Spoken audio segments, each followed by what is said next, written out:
Hey guys, this tutorial is going to cover how to um, do what's called a layer mask.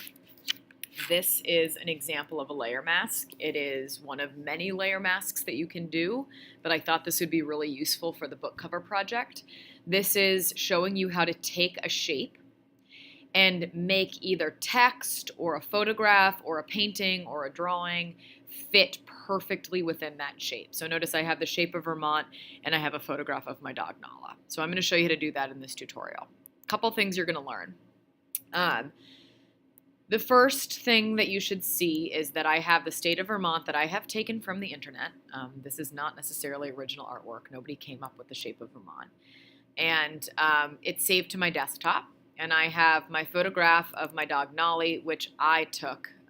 So this is my artwork that I have taken, and I'm going to use this. I want you to think about, as you create this, I want you to make sure that you're always working from either a photograph you took, a drawing that you've done, a painting that you've done, something original that came from you.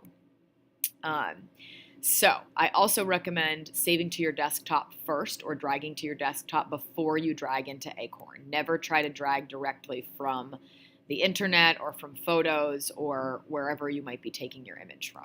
And I'm going to go ahead and drag in my Nala picture. Notice it's so big that you can't really see anything. I think I see the top of her ear here. So to resize, Shift Command T. You might not see anything. That's because you need to zoom out. There's my bounding box that I can work with. So when you bring in photos, chances are they're much bigger than our screen, and you need to hit Shift Command T to resize them. I can now take, my cursor should look like this. I can take my cursor and I can pull in on the corners to resize that image. When I get the hand sign, see this little grabbing hand? That's to move the image around. So hovering by the corner, you can rotate it. Let me zoom in so you see this. Hovering by the corner, you can rotate the image if you wanted to. You can shrink the image. Your cursor needs to look like this. You can move the image when you get the little hand icon. So figure out a size that works for you. I'm going to make it slightly larger. And when you're done, press Enter so that it situates it. So notice I have my guide layer and I have my image layer. I'm going to call this Nala so it's easy for me to find. That's her name.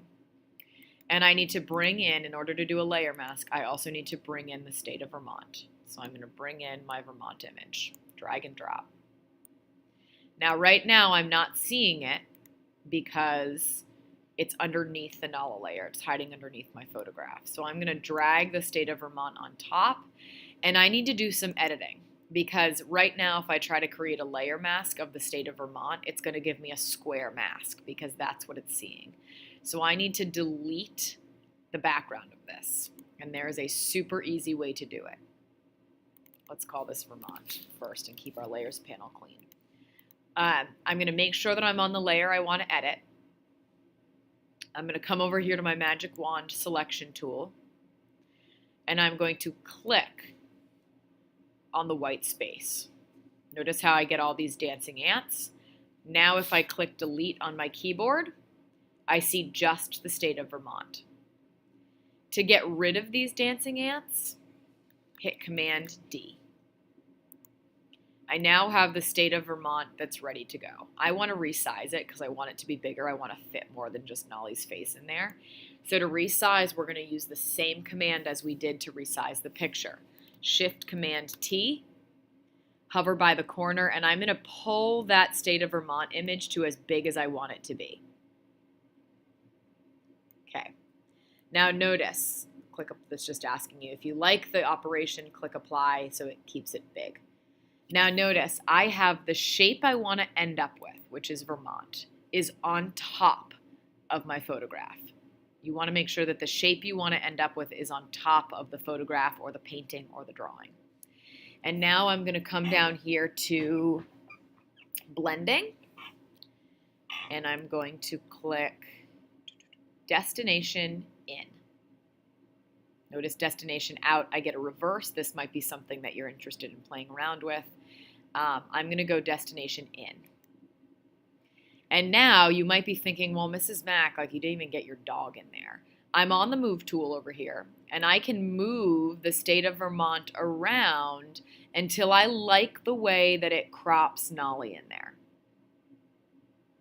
I might keep it right around here. When I'm happy with it, and I'm all situated and I want to be able to move this around but still keep Nala in there, it actually looks kind of cool without her, I simply go up here to Layer, Merge Visible. What this is going to do is it's going to merge anything that I can see on my screen. And there I have the state of Vermont masked and my dog masked and ready to use it, resize it, and work with it. Notice because my guide layer was showing that it got merged into the Vermont layer. So if I Command Z, I get all my stuff back.